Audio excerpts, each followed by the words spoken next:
Shalom anak-anak, ketemu lagi dengan Bu Risma. Hari ini kita belajar agama. Ibu Risma akan menceritakan tentang Nabi Nuh. Mungkin anak-anak sudah pernah mendengar cerita tentang Nabi Nuh, tapi hari ini kita bersama-sama lagi belajar tentang Nabi Nuh. Kalau kita ingat Nabi Nuh, ingat apa anaknya? Iya, pinter bahtera atau kapal besar. Ya, sebelum Ibu Risma bercerita, mari kita berdoa. Tuhan Yesus, terima kasih pagi hari ini kami bisa bertemu lagi untuk belajar tentang firman-Mu. Ajar kami untuk patuh mendengarkan dengan baik supaya firman-Mu kami pahami dan mengerti, supaya kami dapat melakukan dalam kehidupan kami. Dalam nama Yesus kami telah berdoa. Amin. Baik, terima kasih anak-anak yang hebat, semua anak-anak yang cantik, ganteng ya. Sudah duduk dia mau mendengarkan ceritanya. Ya, seperti Ibu Risma katakan tadi, Ibu Risma mau cerita tentang Nuh membuat bahtera.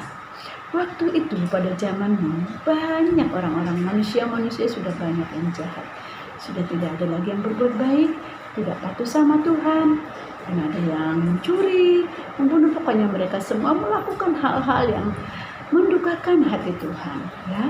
Tapi Nuh dan keluarganya yang masih patuh, taat, baik di mata Tuhan. Lalu Nuh dipanggil oleh Tuhan.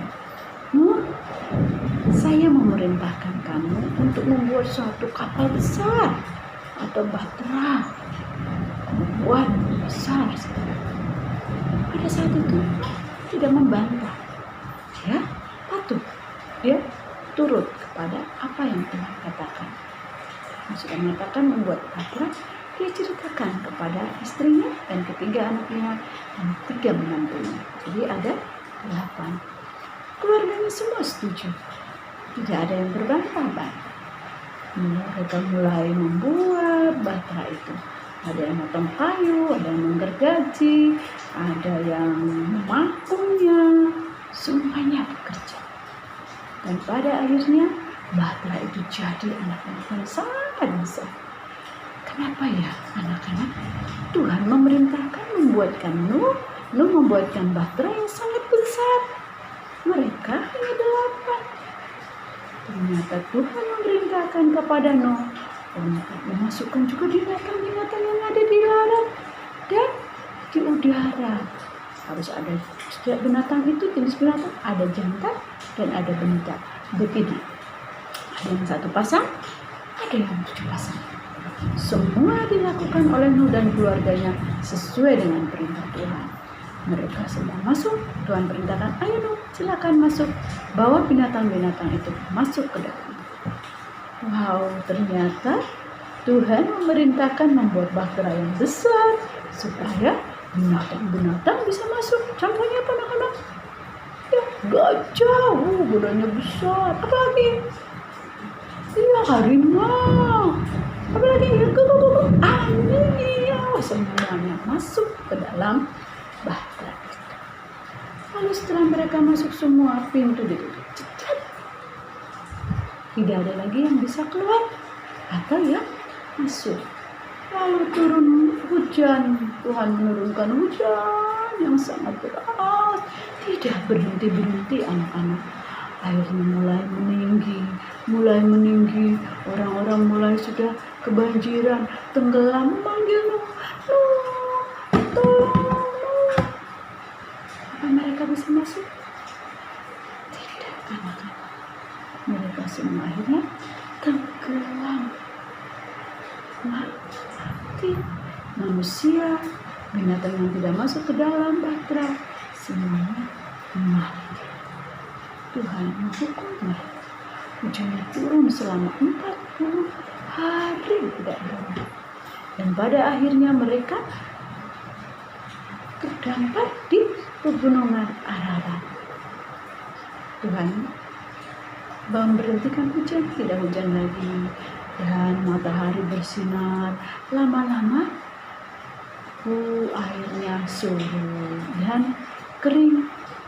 Pada saat sudah air kering, Tuhan memerintahkan kepada Nabi Nuh, suruh keluar dan keluarganya. Mereka semua selamat. Mereka melihat semuanya mati. mati. Tidak ada lagi binatang yang hidup, manusia yang hidup. Hanya binatang-binatang yang dibawa oleh Nabi Nuh ke dalam bahtera. Begitu anak-anak ceritanya. Keluarga Nuh yang ada 8 orang itu selamat, dan juga binatang-binatang yang dimasukkan ke bahtera itu selamat. Kenapa Nuh dan keluarganya selamat? Karena Nuh orang yang baik. Nuh dan keluarganya orang yang patuh, orang yang taat, dan tidak pernah melukai hati kita. Sehingga mereka disayang oleh Tuhan. Tuhan mengasihi mereka. Anak-anak, kita juga bisa dikasihi Tuhan. Kita dikasihi mama papa. Kalau kita menjadi anak, tetap menjadi anak yang baik, anak yang patuh, anak yang nurut. Begitu ceritanya.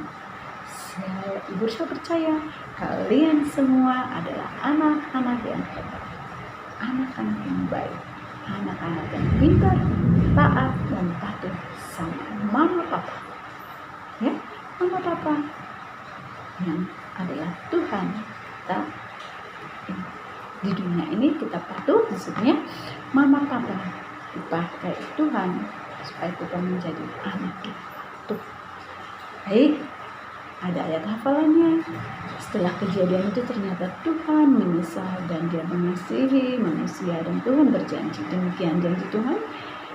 Menjadi ayat hafalan kita diambil dari Kejadian 8 ayat 21b. Demikian. Aku Tuhan, aku takkan mengutuk bumi ini lagi karena manusia. Aku takkan mengutuk bumi ini lagi karena manusia. Kejadian 8 ayat 21b. Anak-anak boleh nanti dihafalkan. Setelah dihafal boleh dikirim kepada gurunya. Terima kasih anak-anak. Mari kita berdoa. Tuhan, jadikan kami menjadi anak yang taat, anak yang baik, anak yang patuh, seperti Nabi Nuh dan keluarganya, supaya kami mendapatkan kasih dari Tuhan dan kasih dari mama papa, dan hidup kami selamat. Terima kasih Tuhan Yesus. Amin. Selamat. Sampai ketemu lagi anak-anak. Tuhan Yesus memberkati.